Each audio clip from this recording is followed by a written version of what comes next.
Hi, everybody. This is day 1062 days since Richard vanished from the barracks there at Fort Bliss in El Paso, Texas. And we've been very busy behind the scenes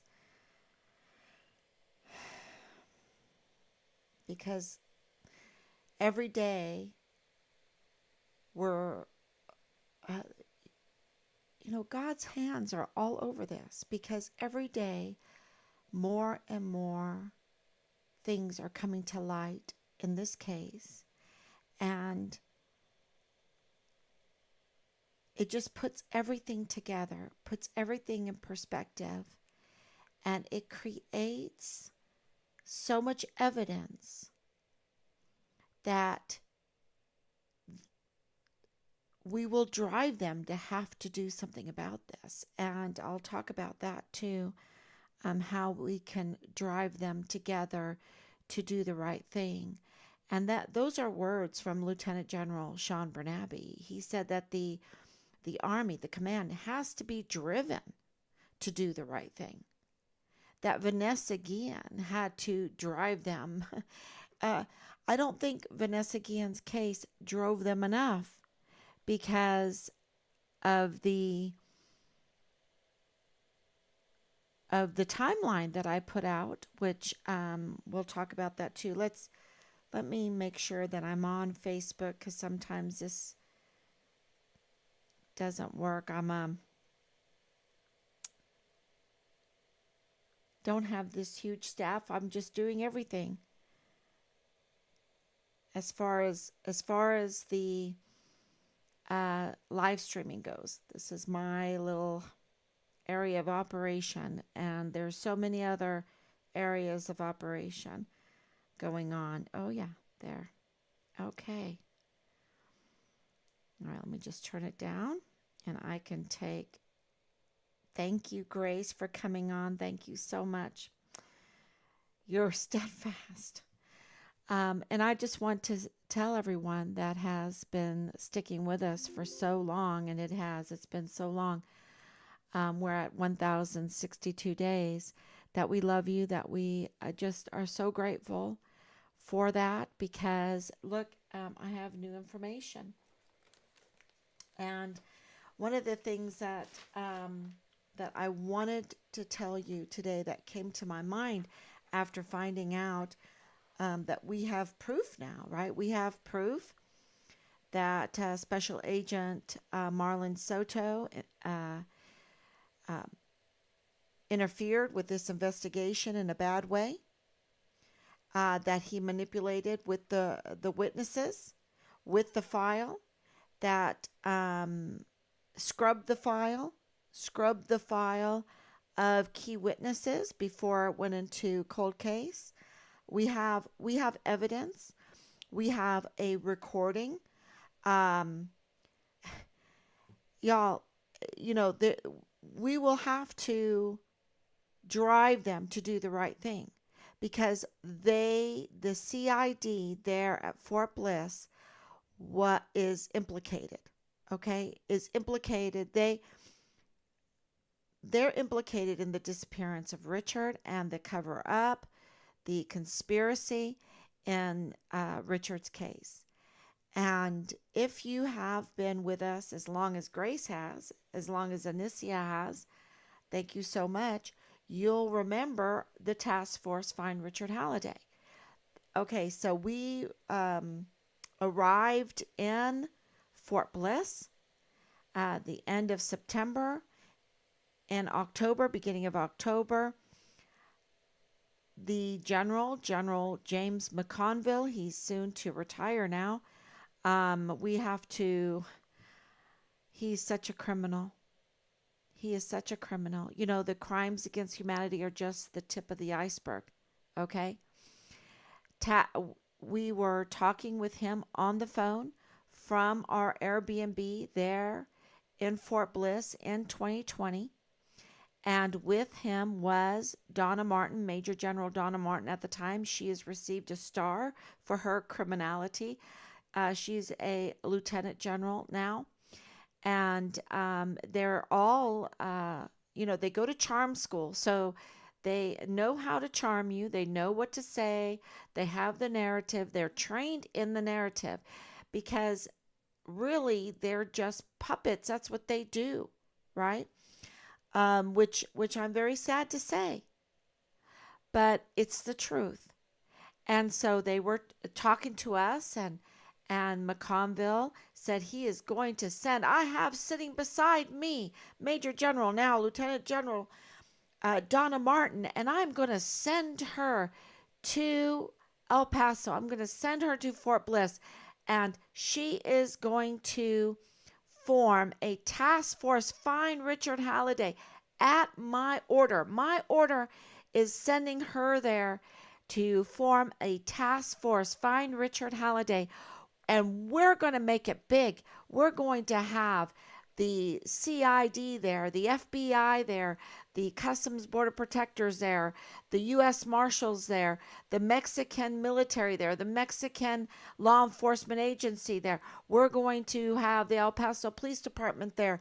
We're going to have ATF there. We're going to have the Department of Homeland Security there. We're going to have what am I missing?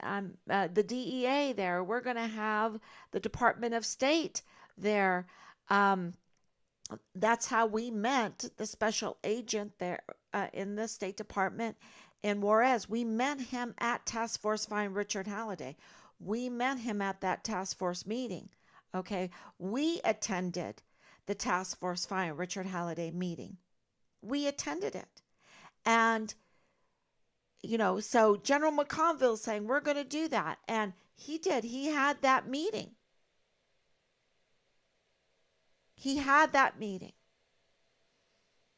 And we were asked before that meeting to give a presentation about who Richard is to all of those law enforcement agencies that were there, that we would give a presentation of who Richard is. From our point of view, of course. But of course, we're in a Task Force Find Richard Halliday meeting. And so each one of those agencies had an opportunity at that meeting to give their opinion of who Richard Halliday is. Okay?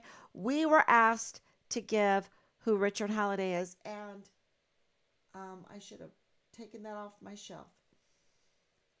I know it's right on my shelf, right there. Let's see, there it is.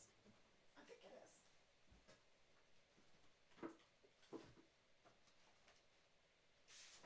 Oh. Is that it? Yep. Okay. So I got it. So this was our book. This was our book. We gave a presentation. We put this book together. Who Richard is. Who Richard is. All the way through. And we gave a very, look at this beautiful picture of my son. I love this picture at Sligo. Okay, so on and on. This whole book, who Richard is, even this Rambo kind of picture. Remember this Rambo picture of him? I love that Rambo picture. Okay, so we gave that presentation. Now, you know what was happening behind the scenes of this Fraud, Waste, and Abuse Task Force Find Richard Halliday, this staged event? Now, first thing you have to remember is that all U.S. Army soldiers, including the 2 3-star generals that attended, were out of uniform. They came in civilian clothing. Okay? Now, I'm just a mom. A wife and a mom, a supporter of of my church, my faith, my community, my husband, of course, the army. But there's only so much a person can do. I'm a mom of four, and I just didn't get into all of the protocols and everything for the military. I remember going to a ball, spending this money for this Christmas ball gown. And when we got home that night, I told Rob, I said, I'll go, but next time, just tell me to wear my pajamas. Um, and you laugh. If you understand, if you've been to these so-called army balls or whatever, all they are, you just sit there. You just sit there for hours, and they do their talking and they give their awards and all of that stuff. It's like, what? Anyway, um, that was years ago, years ago. But I did not get into all the protocol of the army. I did not get into my husband's job in that. I just supported him. I supported him by making sure he didn't have to worry about the home front, right? That was my job, the home front, and the children and the house and whatever needed to be repaired. Because if he's deployed, and he was deployed so much, so many times, I took care of the home front. So when I went to this task force, Find Richard Halliday meeting, and they were out of uniform, I did not realize what that meant. My husband did. And I remember telling the liaison, getting into the truck, because he walked us to the truck. I was like, oh, wow, I can't believe they weren't in uniform in that. He's like, well, they didn't want to intimidate you and this and that. And I'm like, oh, well, that was so nice, whatever. I get in the truck, my husband, our friends that went, my husband's like, that was unofficial. What are they up to? From the very beginning, my husband has said, if the general wanted it bad enough in 24 hours, they could find us Richard. They could find us Richard if they had the will. 24 hours they could find Richard. From the very beginning. That's what he has said. And I was like, really? It was unofficial? I mean, this how naive. Very naive. But it got worse than that. It got worse. We give this heartfelt presentation of Richard. We also made them aware of the conflict of interest that was going on within the CID. Okay? So think about this. Our presentation was twofold. One, who is Richard Halliday? Heartfelt presentation of who our son is, because we are a little bit of a different family. Him being adopted, him growing up in Europe, him being homeschooled, a little bit different. And so we gave that presentation. We took it very seriously. But we also gave a presentation on Hemasocho, right? The leaking in the CID. We gave a presentation on First Sergeant Jay Paulin, how his words were so, they were harmful. They were harmful. Something was up. He was suspicious.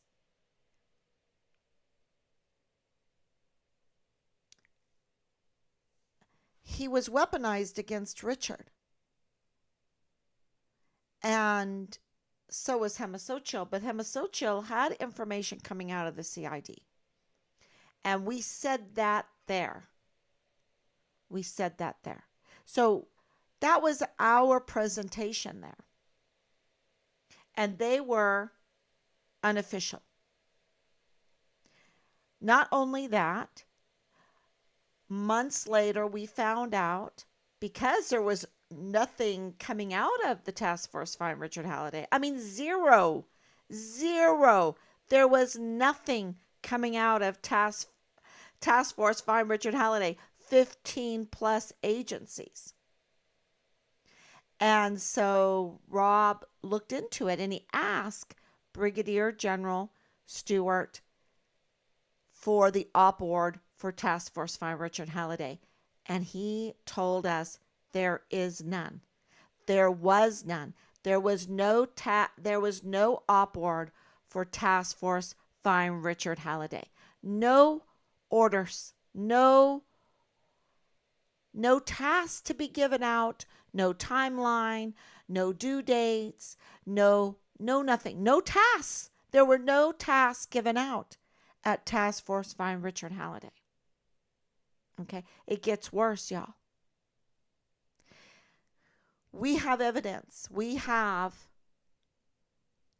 proof that Soto scrubbed, tampered with Richard Halliday's file, tampered with the witnesses.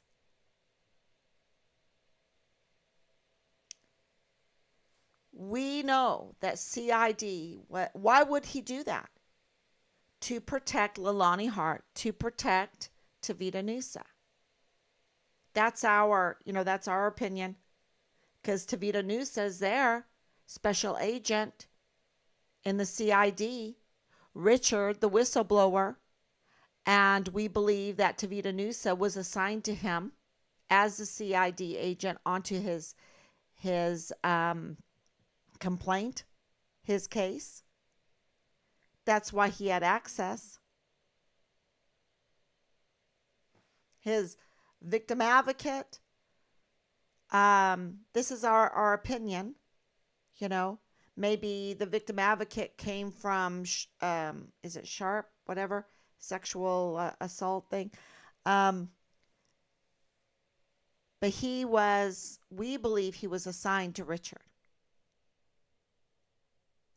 From all the puzzle pieces and everything. But it gets worse, y'all.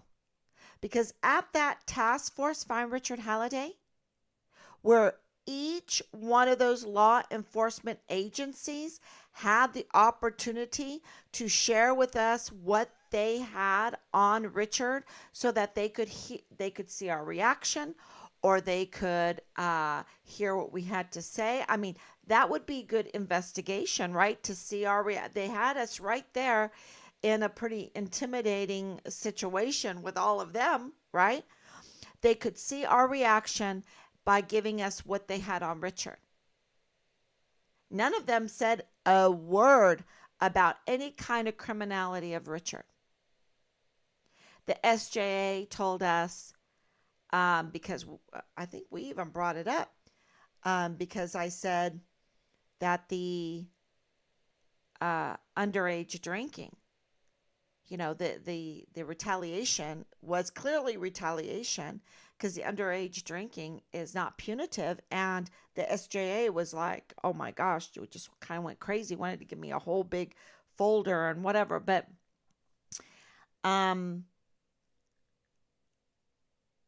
it was an intimidating time, and they had the floor. They never, ever presented a criminal picture of Richard to us in front of our face. But behind the scenes, we have evidence now that behind the scenes, a narrative was being passed around, was being given out like it was official, that Richard was like a wannabe Al Capone, that Richard was, dealing with funny money, not Hollywood money, not for motion pictures only, but for, funny money.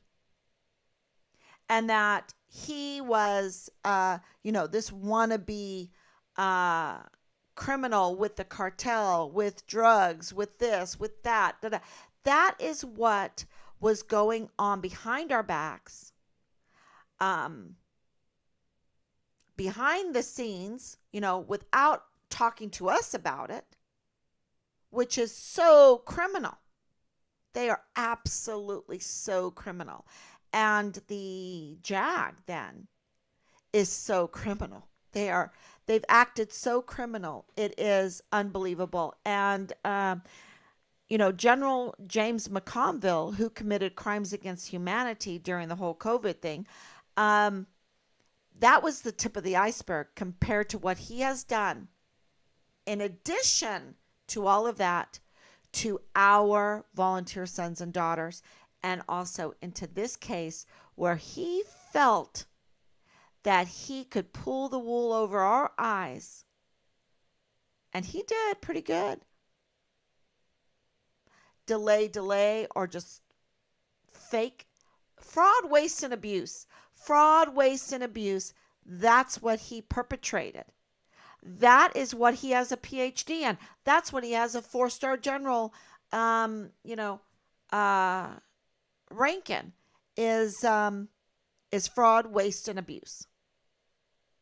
Fraud, waste, and abuse of the American people, of the volunteer sons and daughters. That's what he has. And did he know? This is the thing. Did he know that Special Agent Soto was manipulating Richard's file? Because we have a recording, y'all. We have a recording. Okay? That he was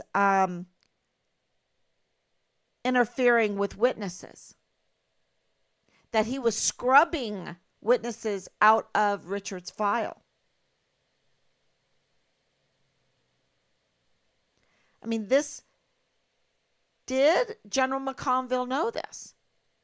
Did this task force know this? Because don't forget, the task force was Department of Homeland Security, was the FBI, was this, he's the CID. This is an institutional crime here, an institutional crime syndicate, crime network. And the law enforcement, and if you need even more proof, then you need to go and call up Anthony Swafford and listen to him, because he heard it from the guard mount. All of these criminal allegations. And so these criminal allegations, these smears of Richard's character that are groundless, y'all. This is a young man. I mean, what is going on that they're pimping out 14-year-old girls into the barracks? That's rape. That's rape. And if you think that 14-year-old girl living with, what's his name? Richard Walsh, or Carlos Walsh, or, he has a long name. Anyway, if you think that's an isolated event, then you haven't been paying attention to what's happening on Fort Bliss. Because I cried. It's always this 3 days. It seems to be taking 3 days to get over something. But when I found out how old Boleyn was, I knew that she had been groomed. And this 14-year-old girl has been groomed and pimped out. And living in the barracks, y'all. Living in the barracks, being prostituted out to be raped. And we have a 7-year-old being sexually assaulted in Leilani Hart's bedroom. And the family is Fort Bliss military. And he was not alone.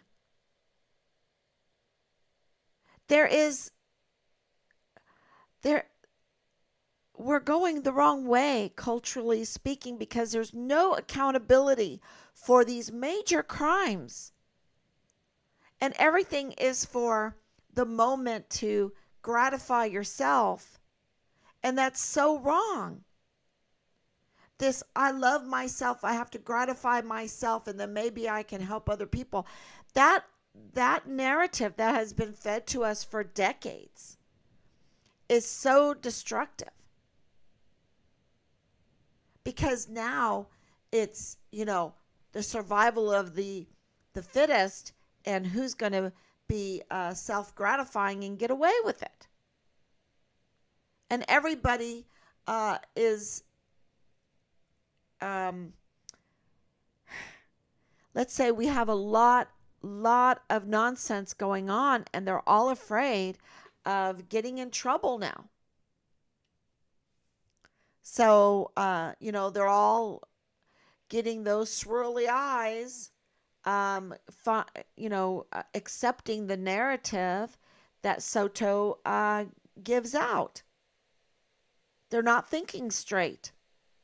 They allow themselves to be hypnotized because the thought of standing up against this huge problem that we have, behemoth. I mean, it's, people used to compare it to cancer, but I don't know what to compare it to anymore because it's so big. It's such a big problem, and you really do get retaliated against for standing up against it. That's called persecution, right? Political persecution, religious persecution, just having some um, compass in your life gets you retaliated.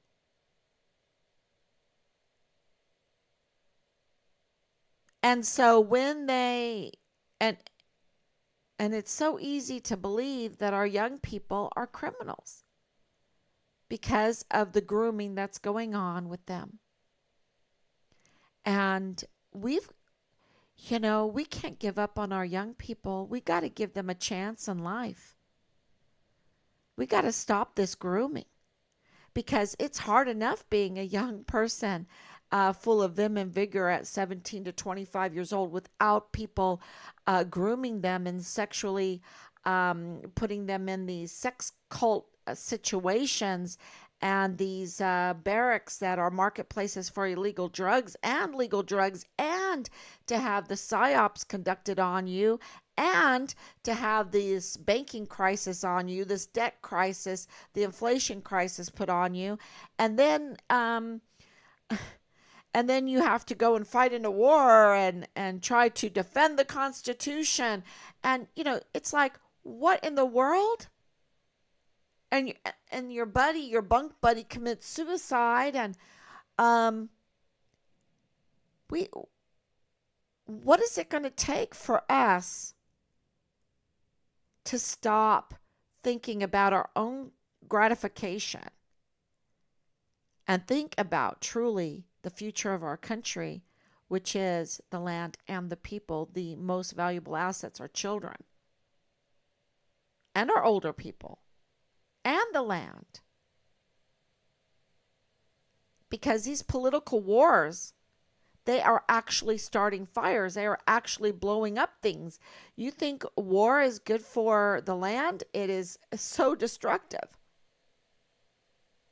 And from the mouths of these people that care about climate change or the environment, and yet totally ready to pollute our minds, our land, our young people, our future, pollute our future. They're not future oriented at all. And that same ideology polluted Richard Halliday's case, polluted Richard's character. And my argument with them, because it was like, wow, this is hard. How do I fight this? I would say to them, okay, whatever. This should make you find him more. But it was like, well, if you're a criminal, then you can just run free. But if you are a whistleblower, then you need to be dismembered. You need to have your head bashed in with a hammer. You need to get your head cut off. You need to be slaughtered in your barracks.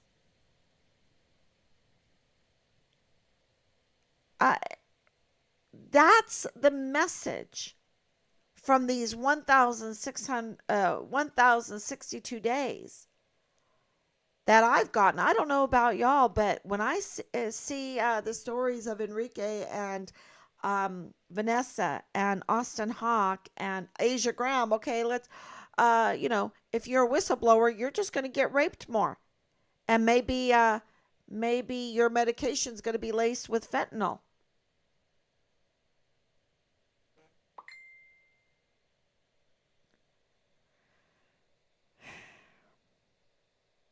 Um, so we have this 14-year-old female. That story is being hid. And where are the feminists out there? Huh? They're so willing to be up to no good. And I'm talking but look, here is these young females, because this is not isolated. This is not just a one-off. This human trafficking, the human sex trafficking, they're mostly all young females. Okay? All porn is child sex trafficking. This 14-year-old is like a Theodora Young who had to get deathly ill, be on her deathbed, and be saved by a group of Christian women, nuns.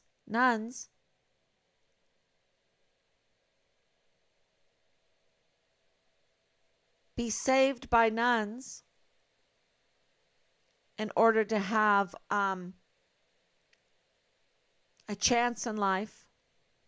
Is this 14-year-old girl going to be saved by nuns? How many have slipped through the cracks? And I understand that my son is a man, a minor for most part. He's just, his birthday's coming up in a few days. I don't know if y'all know that.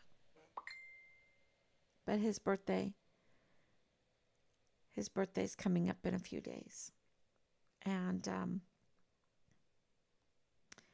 getting sent a message, so let me check.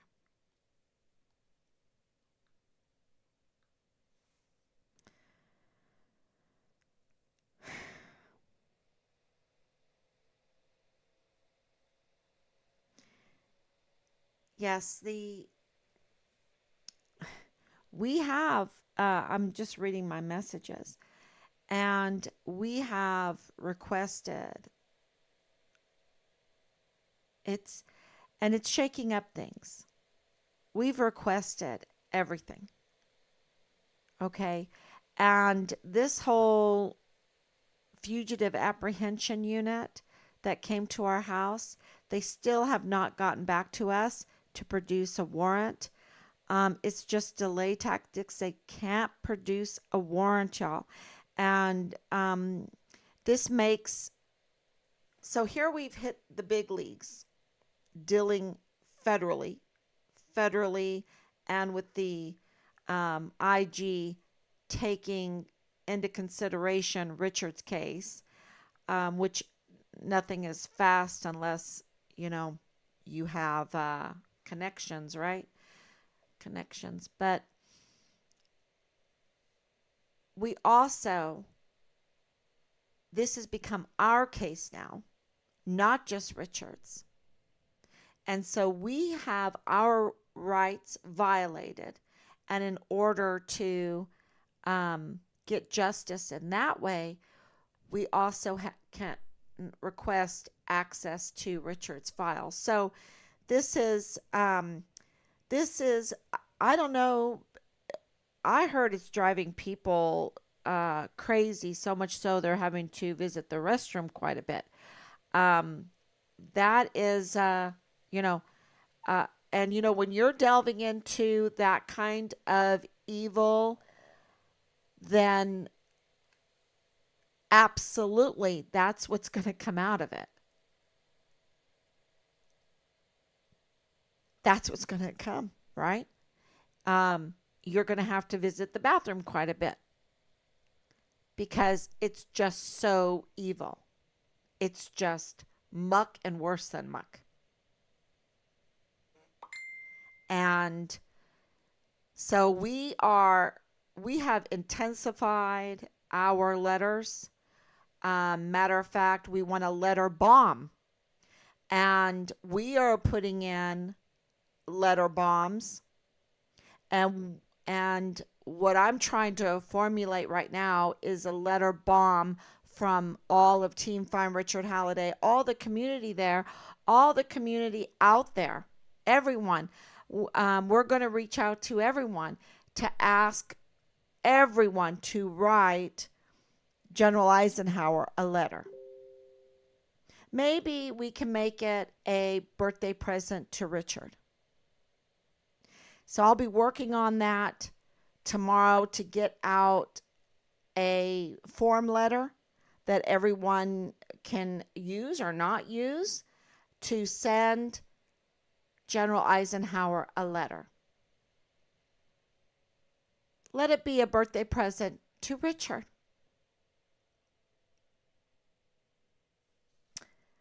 And so we are really sending out lots and lots of bombs as far as letters go. So we are a family that knows that peace has a chance. Peace has a chance if we have accountability, if we have justice, if we have a system that works, if we have a defense that works, if we have generals that actually are defending the Constitution, are actually caring about justice.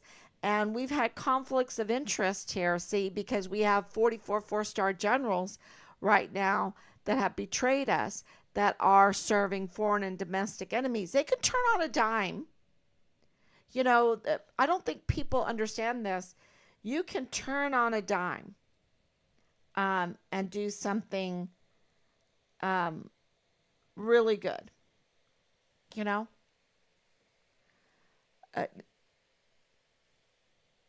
So General Eisenhower has a chance.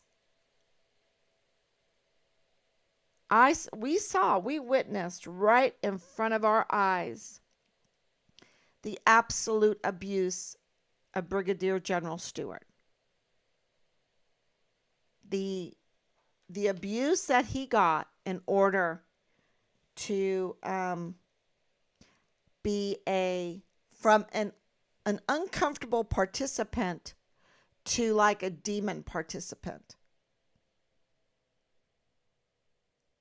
a willing participant. We saw it in front of our eyes. And this is the point that, let me make sure I have my notes here. That Soto intentionally interfered.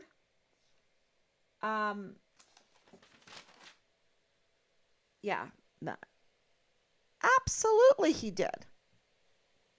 He intentionally interfered at Task Force Find Richard Halliday when he grabbed the paper from me and said he would take care of it.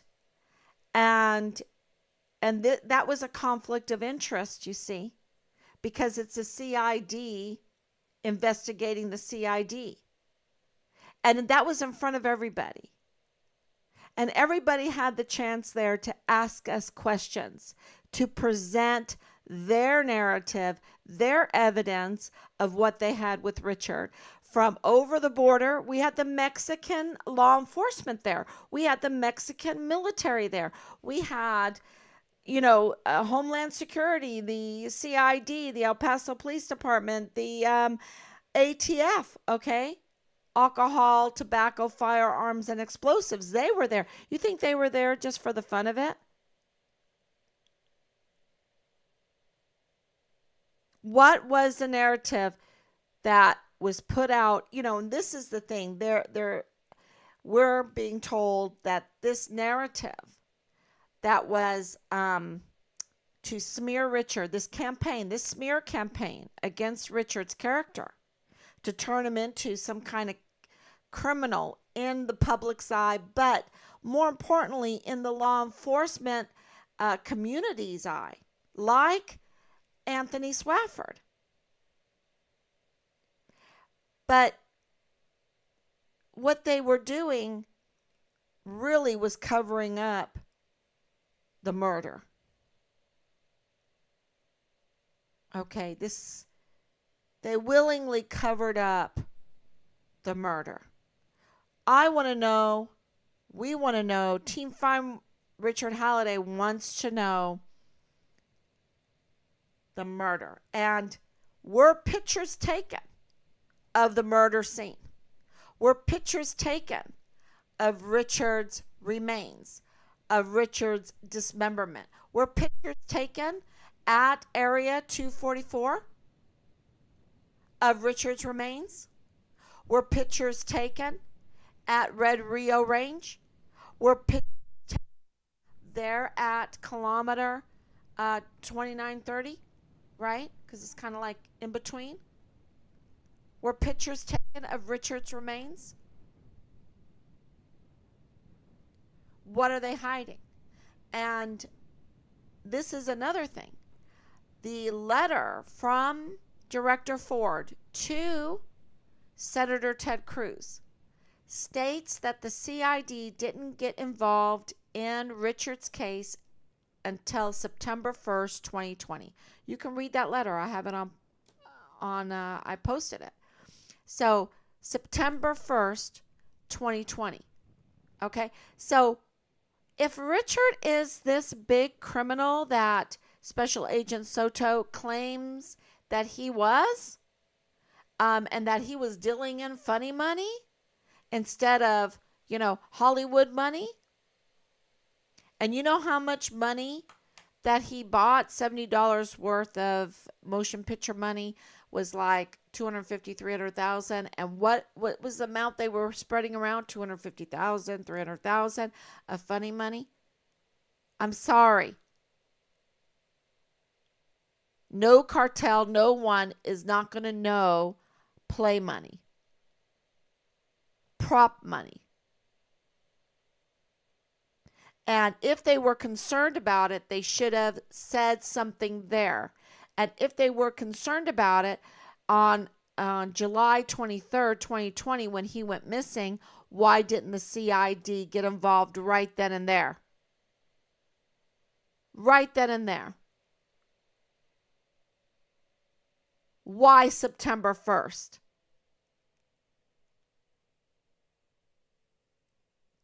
And that's when the Interpol, and Interpol was there too at the meeting. Interpol was at the Task Force Find Richard Halliday meeting.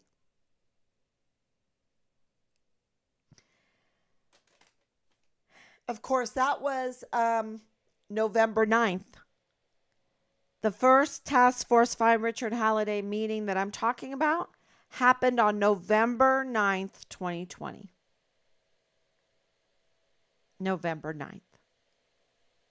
Richard went missing July 23rd, 2020. Just to give some perspective. And CID behind the scenes, along with Corinne Adeline, Corinne Adeline West, and others, behind the scenes. And what, for her to be so active for so long, with such urgency, with so much time, that's suspicious. Is that for the love of the army? The love of the country? I don't think so. Especially when her daughter knows Dallas Hart. There's connections here.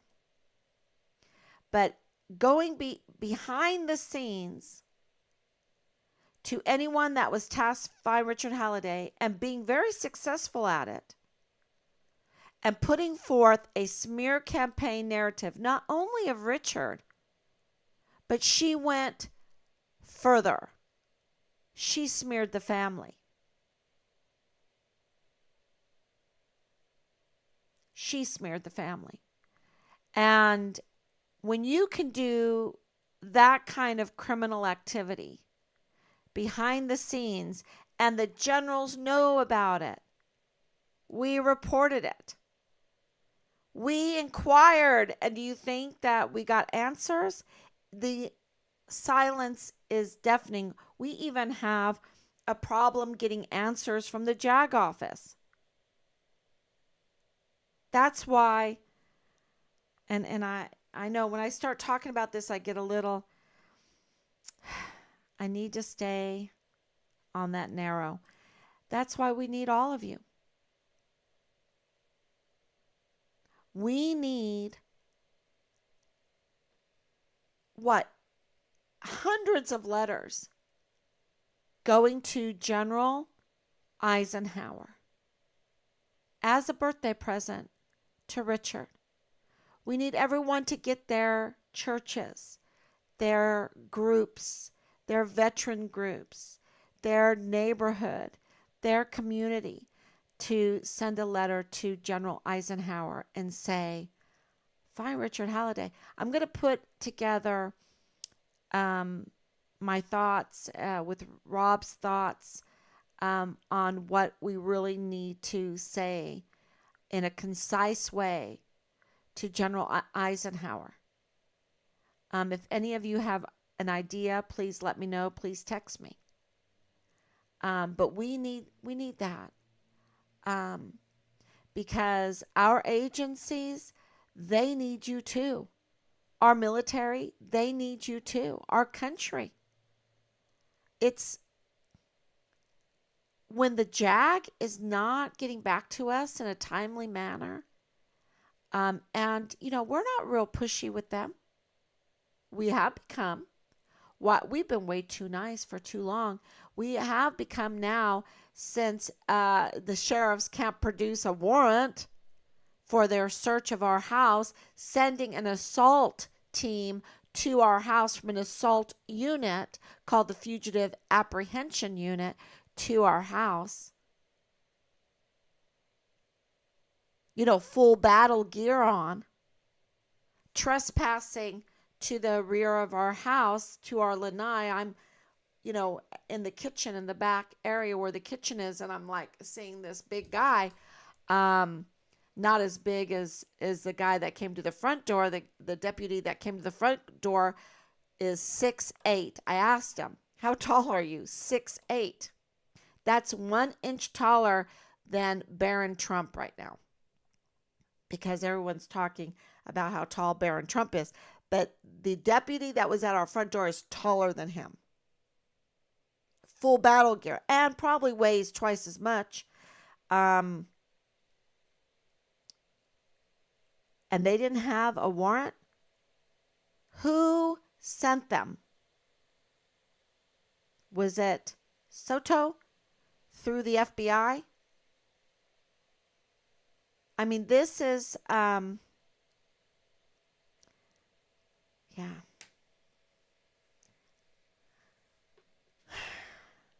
This was rights violated so many times by so many. It's not just Richard's rights that have been violated, but it's been the Americans, the fraud, waste, and abuse. The time and the money, I don't even know, that was spent on covering up and conducting a smear campaign and putting together a staged task force, Find Richard Halliday, with 15 plus agencies, including Mexico, including the general, that, they have to pay for all of that. And they didn't offer to invite us and pay for us to come to El Paso. That was on Team Find Richard Halliday's dime, meaning all of the gifts that we received to get down there, that it wouldn't be a stress on our family. And it really wasn't, thanks to all of you.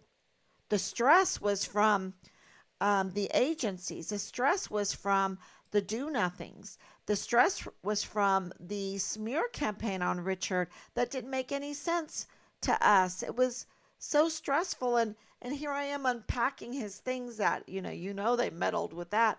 And I'm unpacking his Christmas tree and putting it up because it was Christmas time there in El Paso when we were there, and thinking, uh, what are they talking about? And haven't they read the letter that he wrote his grandparents, his Omi and Opie, from basic training? Haven't they done that?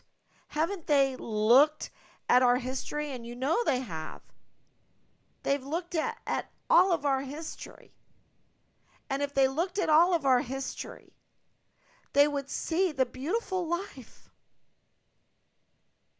the absolute beautiful life. And I'm not over exaggerating. And if that didn't convince them, then maybe it should have at least made them investigate the smear campaign on him, because that's groundless. Maybe they should have said, well, where's this money? Let me look at it. Oh, what are you talking about? This says for motion picture use only. This is prop money. What the hell are you talking about that he was going to make a drug deal with this prop money? I mean, where is the sense of investigative curiosity in our law enforcement? I mean, that's what I was really upset about with Anthony Swafford. You messed up because you listened to that guard, the guard mount senior leader, when Richard is a missing soldier. And if they had any proof, and they don't, that he was a criminal, you should have asked, well, what's your problem? We need to find him even more desperately so that nobody gets hurt if he's a threat. But, that's why they couldn't get a warrant for fugitive apprehension, because Richard, there was no probable cause. What judge would write a warrant for a died while missing? You think the judge had access to that Interpol? Do you think that the judge had access to the autopsies? I mean, where anybody, even the Texas Ranger, when we were there, he goes, oh, he's dead. I mean, we had one law enforcement officer say, oh, he made a tasty meal for the coyotes. What? That's the ideology. That's the thinking that we want from those that are supposed to help us when we're in need. And now, oh yeah, one other thing. Fort Bliss is a mess, y'all. Fort Bliss is a mess. I did get this report today, and I almost forgot to tell you. And I have to read it because I'm not really that great with weapons. But it says here, okay, I might have heard wrong, but please look this up and tell me if I'm right. But a 15 millimeter caliber rifle was left. They're supposed to be about $10,000. Okay? It's supposed to be what goes through armor, right? This rifle. So I'm told. Was left unsecured in the middle of the street on the Fort Bliss footprint. I'll say that one more time. This, and you can check this. 15 millimeter caliber rifle. Okay, I hope I got that right, but I know this I have right. It's a rifle that they use to shoot through armor, like an armored vehicle. Okay, that's I know I'm right with that. And they're about 10,000, maybe if you get it on sale, right? Was left unsecured, and that's today before the inflation hits. Was left unsecured in the middle of the street on the Fort Bliss footprint. Okay, that's the quote. If that kind of rifle is left in the middle of the street on the Fort Bliss footprint, what is going on? You have young girls, and we know that by Command Sergeant Major Jakovitz, who now works at the VA. And the VA didn't check this out and didn't call us and say, is that true that Command Sergeant Major Jakovitz said he doesn't even know that he had a missing soldier, and that they, meaning Major General Clem Coward and him, brought in young girls during the COVID to party? And I don't think they checked the IDs. Oh, are you 18? Are you, well, party, they should be all 21, right? They should have all been 21 because they take underage drinking seriously. And I don't think that they sat in a chair in between the girls and the guys.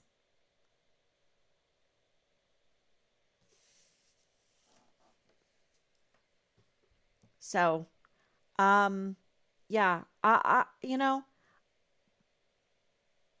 it's the truth, y'all.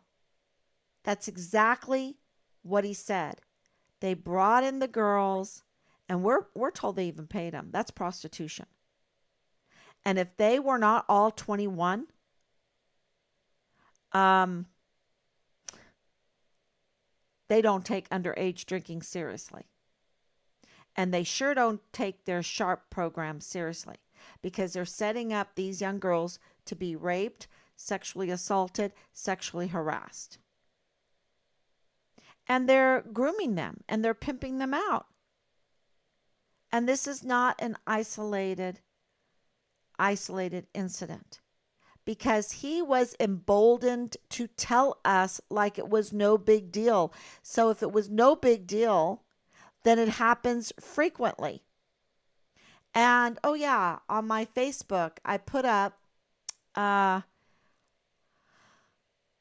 comment. Let me see if I can go to it. A comment that I thought, oh my gosh.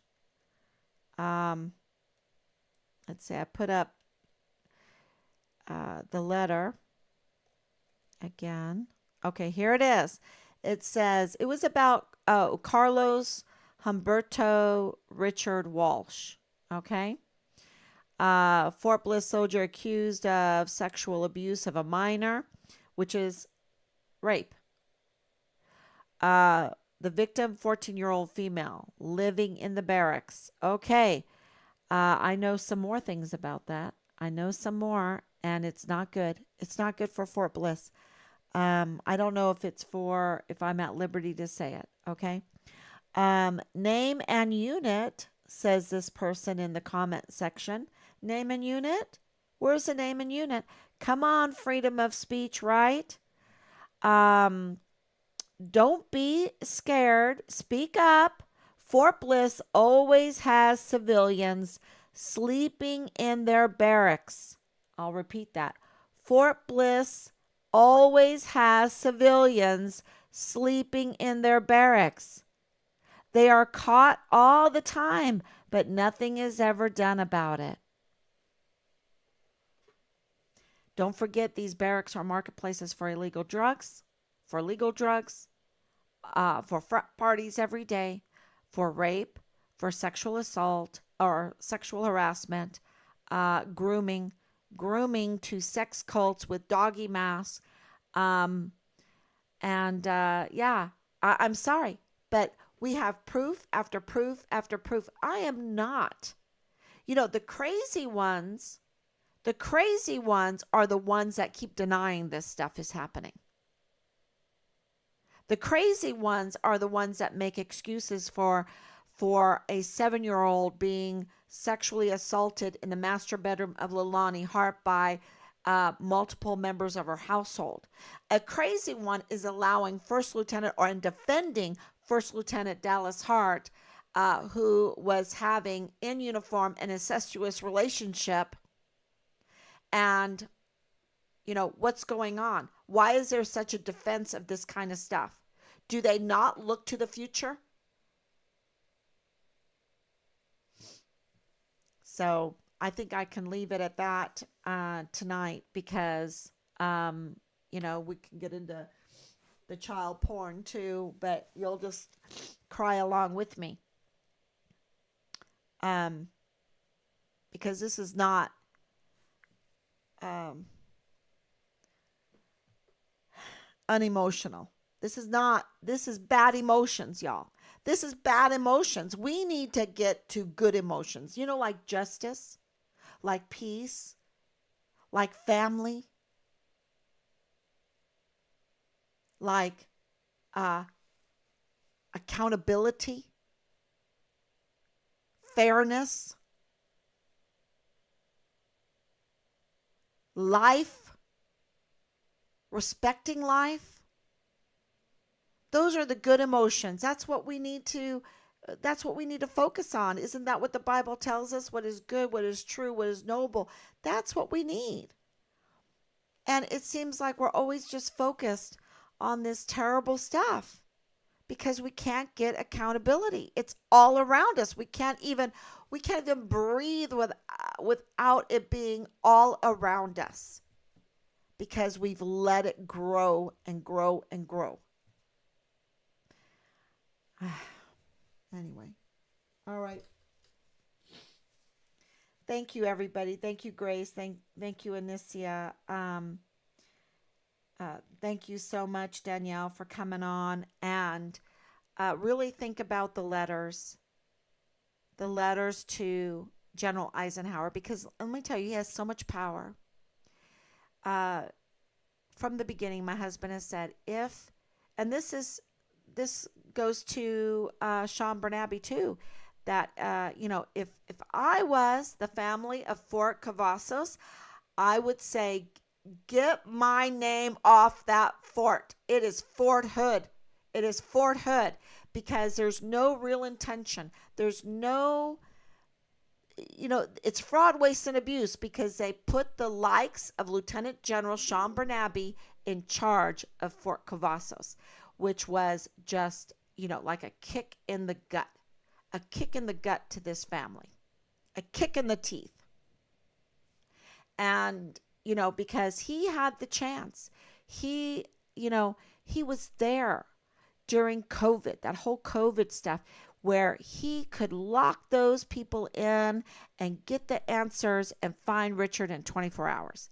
He could get that training from People First, that People First initiative. He could have taken a hold of that and spread that Medal of Honor ethos around like crazy and taken the fear and the shaking and taken those whirly things in the eyes of these soldiers, taken them out and let them wake up and see the beautiful mountains of El Paso and realize that life is good. But he didn't do that. He left a mess. He left Major General Eisenhower a mess, a total mess.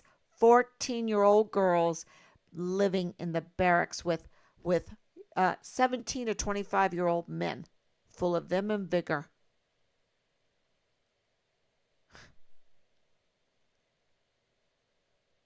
Where is Vanity Fair Veronica?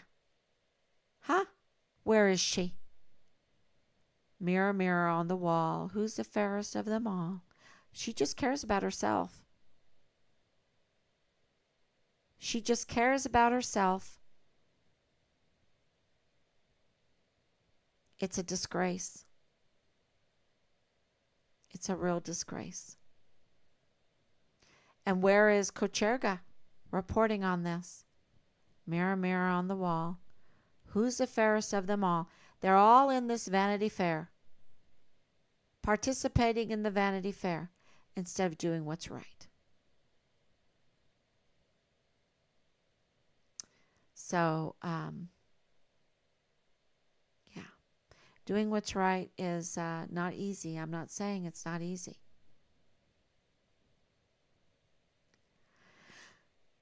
But they're an authority and they could do it. And General Eisenhower, absolutely, he could click heels together so quick, y'all, and he could find Richard. He could find Richard. Being in a morgue, um, yeah. Even now, at this time, even now, you have stories upon stories. You could get the dogs in. 15 years later, they can still smell the remains. There's so many things they can do. And the one thing is to follow the warrants. Follow the warrants. Follow the probable cause. Look who the witnesses are that were um, sponged out, or whatever you call it, um, deleted out of Richard's file. We have audio. We have audio proof. So I want to tell you that because I want you to stand on firm ground when it comes to this case. You do not have to be, you don't have to question, because there is, just look at Richard. Just look at his letter, look at his record.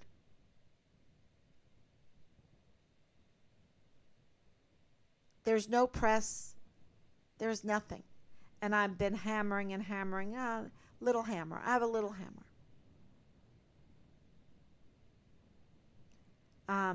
But enough to be a thorn, right? And where is the evidence against him? There's so much evidence of foul play, it's not even funny. So I just want y'all to stand firm on that, on this case. All right, thank you all. We love you. And I remember his birthday's on the 24th. Yep, Grace, that's it. It's coming up. Few days. So, yep, 2 more days. All right, everyone. Thank you so much. God bless you. And I need to act fast to get those letters in. So do not wait on me. Go ahead and do it. Go ahead and write those letters. And tomorrow, that'll be my mission, is to get that form letter out. But, just write from your heart. Uh, yeah. And get your neighborhood, get your loved ones, get your community to help you to write to General Eisenhower. That would be a great birthday present. Okay, thank you so much. God bless you, and I'll be back tomorrow, God willing. Bye-bye.